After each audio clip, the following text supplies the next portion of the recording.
ശുദ്ധമായ തേൻ. ഞാൻ നിൽക്കുന്നത് കുറ്റിച്ചിറയിൽ തേൻ കൃഷി ചെയ്യുന്ന പൗലോസേട്ടൻ്റെ കൂടെയാണ്. ഇതാണ് പൗലോസേട്ടൻ. പൗലോസേട്ടാ ഇപ്പം എന്താ ചെയ്യണേ? ഇപ്പം ഇത് അടകള് അതിന് ചെറിയ കുറിച്ചിലൊക്കെ ഉള്ളതൊക്കെ വെട്ടി ഷേപ്പാക്കി തിരിച്ചിടുന്നതാണ്. തേനെടുത്ത് അടകൾ തന്നെയാണിത്. ഇതെങ്ങനെ രാവിലെ തുടങ്ങുന്നതാണോ എങ്ങനെയാണ്? രാവിലെ ഏകദേശം ഒരു 8 മണി തൊട്ട് വർക്ക് തുടങ്ങും.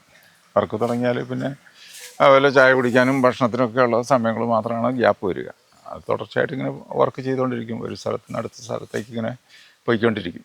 അപ്പോൾ അങ്ങനെ ഒരു 6-8 ദിവസം കൊണ്ട് തന്നെ നമ്മൾ ഈ മൊത്തം കോളനികൾ കവർ ചെയ്ത് വരണം. പണിക്കാരൊക്കെ മുടക്കെടുക്കുകയോ അതല്ലെങ്കിൽ എണ്ണം കുറയുകയോ ഒക്കെ ചെയ്ത് കഴിഞ്ഞാൽ അതിൻ്റെതായ ബുദ്ധിമുട്ടുണ്ടാവും. എന്തെങ്കിലും സെലക്ട് ചെയ്യാറുണ്ടോ ഒരു സ്ഥലം തിരഞ്ഞെടുക്കുമ്പോഴത്തേക്ക്? ഇത് തേനീച്ചയ്ക്ക് ആവാസ വ്യവസ്ഥകൾ നമ്മൾ ചിന്തിക്കും. ഒന്ന് അതിന് പൂമ്പൊടി തേനൊക്കെ കിട്ടാനുള്ള സോഴ്സ്, പിന്നെ ജലം, വെള്ളത്തിൻ്റെ സ്രോതസ് നമ്മൾ നോക്കും. പിന്നെ കാലാവസ്ഥാ വ്യതിയാനങ്ങൾ പെട്ടെന്ന് വരുന്നതാണ്. ചില ഏരിയയിൽ ചില ഭാഗത്ത് നിന്നാൽ കാറ്റ് കൂടുതലായിട്ട് അടിക്കുന്ന മേഖലയുണ്ടെങ്കിൽ അവിടെ ഒഴിവാക്കും. പിന്നെ ദുർഗന്ധം വരാവുന്ന സാധ്യതകൾ.